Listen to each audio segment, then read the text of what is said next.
The Galactic Council chamber was filled with 500 species. Every seat was occupied. Today was special. A new species wanted to join. The doors opened slowly. Everyone watched. A small silver ship landed in the center. The door opened. Humans stepped out. The chamber erupted in laughter. Ambassador Zrix laughed the loudest. He was a massive creature with 4 arms and metal scales. His voice boomed through the hall. These soft creatures want to join us. Look at them. No scales. No claws. No armor. They look so weak.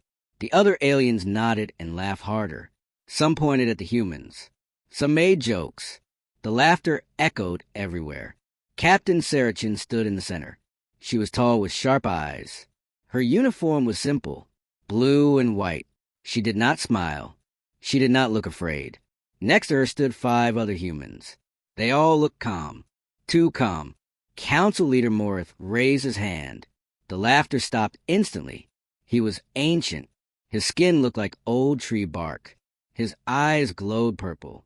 He spoke in a deep voice. Humans, you wish to join the Galactic Council. This is a great honor. But you must prove yourselves worthy. There are 3 trials: combat, intelligence, survival. Fail even one trial, and you must leave forever. You can never return. Do you accept these terms? Sarah stepped forward. Her boots clicked on the metal floor. The sound echoed.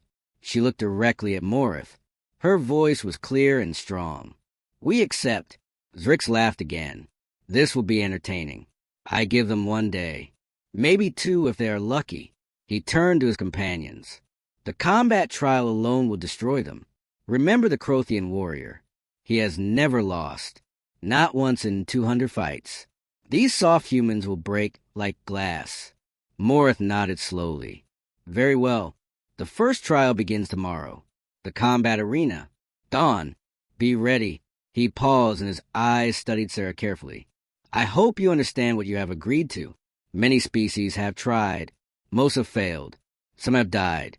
Sarah smiled for the first time. It was a cold smile, small but confident. We understand perfectly. Humans do not fear challenges. We embrace them. The chamber fell silent. Something in her voice made even Zrix stop laughing. The other aliens shifted in their seats. Uncomfortable, uncertain. What they did not know was this. Humans were hiding something. Something powerful. Something dangerous. And tomorrow the galaxy would begin to understand. Dawn arrived quickly. The combat arena was massive. 10,000 aliens filled the seats. Everyone came to watch. The arena floor was pure metal, cold and hard. No weapons allowed. Only strength and skill mattered here. The crowd roared as the Crothian warrior entered. His name was Bracchus. He stood 3 meters tall. His muscles were like solid rock. His skin was thick like armor. Scars covered his chest. Each scar represented a victory. 200 scars. 200 wins. 0 losses. He raised his massive fist to the sky. The crowd cheered louder. Then the human entered. David Park walked slowly into the arena. He looked small compared to Bracchus. Average height. Normal build. No visible muscles like the Crothian. He wore simple training clothes. Black and gray. His face showed no emotion. The aliens laughed again. Zrix was laughing so hard he could barely speak. This is a joke. Look at the size difference. The human will die in seconds. I almost feel sorry for them. Almost. Morith raised his hand. The bell rang. The fight began. Bracchus charged immediately. His footsteps shook the ground. He swung his right fist with incredible force. Enough power to crush steel. But David was not there. He moved left. Fast. Smooth. Bracchus swung again. David ducked. The fist passed over his head. Again. And again. The Crothian kept swinging. David kept moving. The crowd grew quiet. Something was wrong. Why could the warrior not hit him? Bracchus was getting angry. He roared and attacked faster. Harder. More desperate. But every strike missed. David was always 1 step ahead. Then David stopped moving. He stood still, watching, calculating. Bracas saw his chance.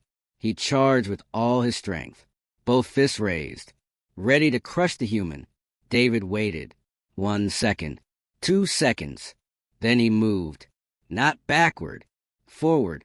He stepped inside the attack. His fist shot up, fast like lightning. It hit Bracas under the chin. One precise strike. The Crothian's eyes rolled back. His massive body fell. The ground shook when he landed. Unconscious. Complete silence filled the arena. Nobody moved. Nobody breathed. The undefeated warrior was defeated by a human. Zrick stopped laughing. His face showed fear now. Not mockery. Real fear. Sarah stood in the viewing box. She did not smile. She simply said 5 words. That was just the beginning. Tomorrow came the intelligence trial, and humans had a surprise nobody expected. The intelligence chamber opened at noon. This room was different from the arena. Everything was white, clean, sterile. Massive screens covered every wall. The Council's greatest scientists created this test. It took them 10 years to solve. Humans had 24 hours.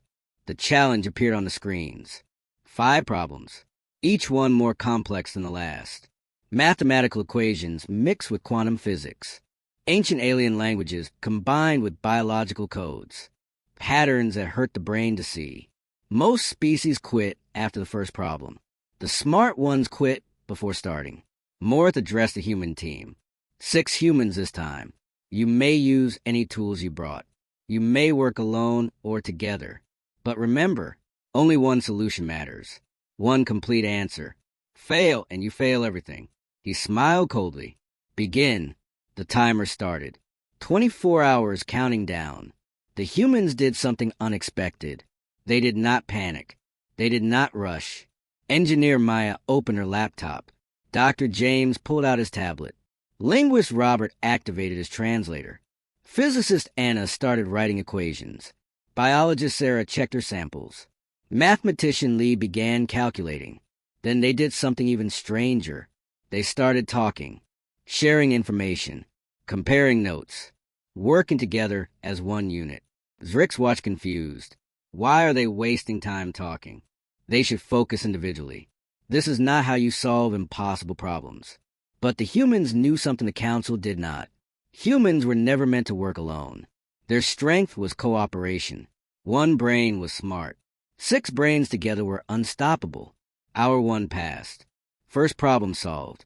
The screens flashed green. The aliens in the observation room looked shocked. Hour 3 passed. Second problem solved. Another green flash. Impossible. No species solved 2 problems as fast. Hour 5 arrived.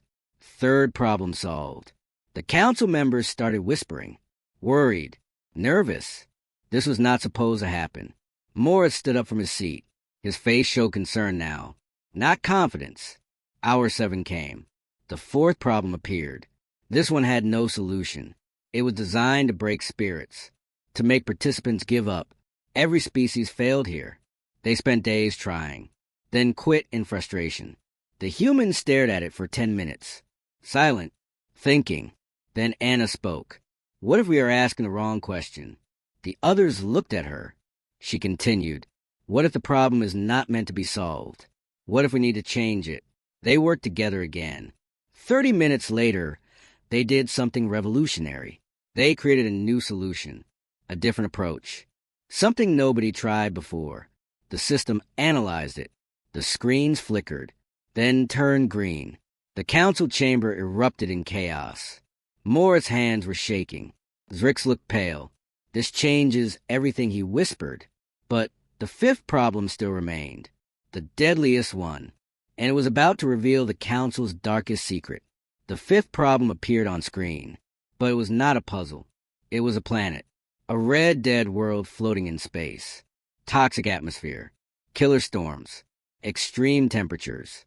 The image made everyone silent. Morris stood slowly. His voice was different now, colder, harder. The final trial is survival. You will go to this planet for 7 days. No supplies, no weapons, no help. Survive and you pass. He paused. His eyes avoided the humans. Fail, and you die there. Sarah Chin asked one simple question. How many species survived this trial before us? The silence was loud. Very loud. Every council member looked away. Nobody wanted to answer. Finally, Zrick spoke quietly. None. 0 survivors. 47 species tried. All perished. The council records were clear. This was not a test. This was an execution. Robert spoke next. So you send species here to die. You never intended for anyone to pass. This whole trial system is a lie. Moritz did not deny it. The Galactic Council maintains order. Some species are too dangerous, too unpredictable. This is how we protect the galaxy. His words sounded hollow. Empty. Wrong. David looked at Sarah. She nodded once. We still accept. Drop us on that planet. We will survive. 20 hours later, the human team landed. 12 people total. The dropship doors opened. Heat blasted inside. 60 degrees Celsius. The air burned their lungs even through filters. The ship left immediately. No goodbye. No good luck. Just silence. Maya checked her scanner. Temperature drops to -40 at night. That is 6 hours from now. No shelter visible. No water sources detected. No edible plants. She looked at the others. They sent us here to die. But Sarah had other plans. She gathered everyone close. Listen carefully. We train for worst-case scenarios. This is it. We do not panic. We think. We adapt. We survive. That is what humans do best. They move fast. Used rocks to build walls. Found shallow caves underground. Created air filters from their equipment parts. Ripped fabric for insulation. Every human worked together. No complaints. No fear. Just action. Night came fast. Temperature dropped exactly as predicted. -40 degrees. The cold was brutal. Deadly. But the humans stayed in their shelter. Huddled together. Sharing body heat. Staying alive. Day 1 complete. 6 more days remaining. But morning brought something worse. Much worse. The predators woke up hungry. And they smelled fresh prey. Dawn broke with a terrible sound. A roar that shook the ground. Then another roar answered from the opposite direction. The predators were awake. David looked through a crack in their shelter. His face went pale. We have company. Big company. 6 creatures emerged from the rocks. Each one was massive, for meters long. 6 legs with razor claws. Thick armored skin. Their mouths dripped with acid. It hissed when it hit the ground. Smoke rose from melted stone. These beasts hunted in packs. Coordinated. Intelligent. Deadly. James whispered quietly. Those are razorbacks. I read about them in the database. They can smell blood from 5 kilometers away. Their acid dissolves metal. Nothing survived them. Nothing. The lead razorback moved closer to the shelter. Its nose tested the air. Searching. Hunting. The humans held their breath. Completely silent. One sound would mean death. The creature's massive head turned toward their hiding spot. Its eyes were pure black. Empty. Cold. Then it roared. A signal. The other 5 razorbacks surrounded the shelter. Trapped. No escape. They began clawing at the rocks. Each strike sent stones flying. The shelter was breaking. Crumbling. Minutes remained before it collapsed completely. Sarah made a decision. We cannot hide. We fight smart. She turned to Maya. Do we have any explosive materials left? Maya nodded. 3 charges. Small ones. Enough to cause distraction, maybe. David understood immediately. We lead them into a trap. Use the terrain against them. He pointed to a narrow canyon nearby. If we get them in there, they cannot surround us. They have to come one at a time. The plan was desperate. Dangerous. But it was their only chance. Robert grabbed the explosive charges. Anna prepared the detonator. Lee and James gathered sharp rocks for weapons. Everyone took position. Sarah counted down. 3, 2, 1. Now, they burst from the shelter running. The razorbacks roared with excitement. The chase began. Humans ran toward the canyon. Fast but not too fast. They needed the creatures to follow, to commit, to fall for the trap. The lead Razorback entered the canyon first. Then the second, third, fourth. They were inside, confident, ready to kill. Robert placed the last charge, pressed the trigger. The explosion was massive. Rocks collapsed from both sides. The canyon became a tomb. For Razorbacks trapped inside, crushed, dead. But 2 remained outside, and they looked very angry. The real fight was just beginning. Humans versus monsters. Survival versus extinction. The 2 remaining Razorbacks circled the humans slowly. Their acid dripped continuously. The ground hissed and smoke beneath them. These creatures were smarter now, more cautious. They learned from watching their pack die. No more rushing. No more mistakes. David held a sharp rock in each hand. His breathing was controlled. Steady. Sarah stood beside him. Everyone formed a tight circle, backs together, eyes on the predators. This was it. Final stand. Win or die. The first Razorback attacked from the left, lightning fast. But humans were ready. They scattered in different directions, confusing the creature. It snapped at empty air. Lee threw his rock hard. It hit the creature's eye. Black blood sprayed out. The Razorback screamed in pain and rage. The second creature charged at Maya. She dove behind a boulder. The Razorback crashed into the rock instead, stunned for 3 seconds. That was enough. Anna and James attacked together, stabbing with sharpened metal from their equipment. The creature's armor was thick, but not perfect. They found weak spots, joints, eyes, soft tissue under the jaw. The injured Razorback retreated slowly, bleeding, weakened, but still dangerous. It made a decision. Both creatures stopped attacking. They turned away, walking back toward the rocks. Humans won. The predators knew when to quit. Sarah watched them disappear. We survived. Day 2 complete. 5 more days.